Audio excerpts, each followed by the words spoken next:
Hello, I'm Severin Suzuki, speaking for ECHO, the Environmental Children's Organization. We're a group of 12 and 13-year-olds trying to make a difference. Vanessa Suddy, Morgan Geisler, Michelle Quigg, and me. We've raised all the money to come here ourselves, to come 5,000 miles to tell you adults you must change your ways. Coming up here today, I have no hidden agenda. I am fighting for my future. Losing my future is not like losing an election or a few points on the stock market. I am here to speak for all generations to come. I am here to speak on behalf of the starving children around the world whose cries go unheard. I am here to speak for the countless animals dying across this planet because they have nowhere left to go. I am afraid to go out in the sun now because of the holes in our ozone. I am afraid to breathe the air because I don't know what chemicals are in it. I used to go fishing in Vancouver, my home, with my dad, until just a few years ago we found the fish full of cancers. And now we hear of animals and plants going extinct, every day vanishing forever. In my life, I have dreamt of seeing the great herds of wild animals, jungles and rainforests full of birds and butterflies. But now I wonder if they will even exist for my children to see. Did you have to worry of these things when you were my age? All this is happening before our eyes, and yet we act as if we have all the time we want and all the solutions.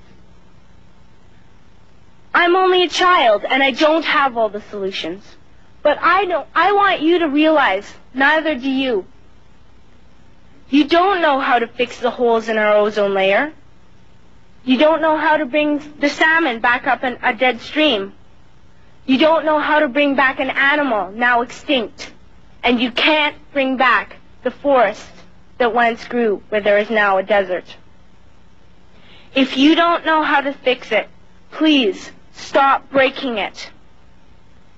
Here, you may be delegates of your government, business people, organizers, reporters, or politicians, but really, your mothers and fathers, sisters and brothers, aunts and uncles, and all of you are someone's child.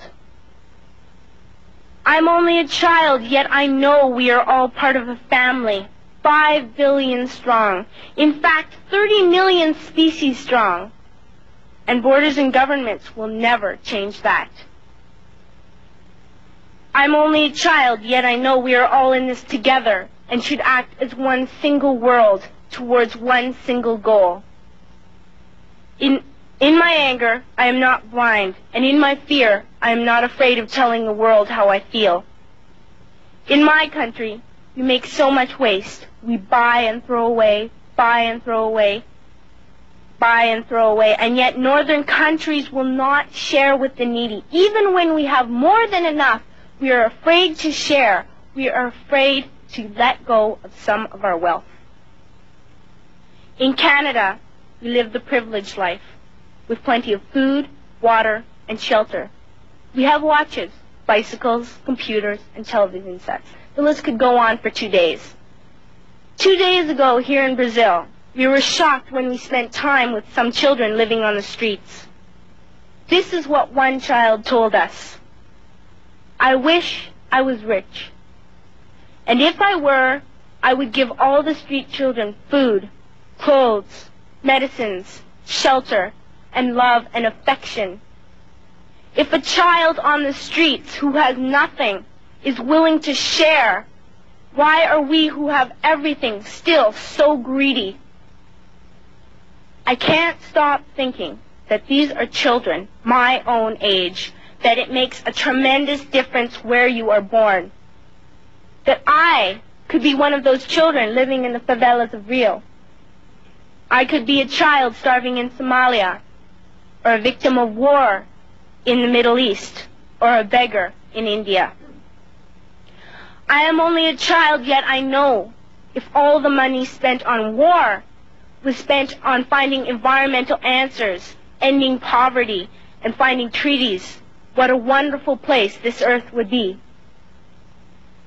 At school, even in kindergarten, you teach us how to behave in the world. You teach us to not to fight with others, to work things out, to respect others, to clean up our mess, not to hurt other creatures, to share, not be greedy. Then why do you go out and do the things you tell us not to do? Do not forget why you are attending these conferences, who you're doing this for. We are your own children. You are deciding what kind of a world we are growing up in. Parents should be able to comfort their children by saying, everything's going to be all right. It's not the end of the world, and we're doing the best we can. But I don't think you can say that to us anymore. Are we even on your list of priorities? My dad always says, you are what you do, not what you say. Well, what you do makes me cry at night. You grown-ups say you love us, but I challenge you, please, make your actions reflect your words. Thank you.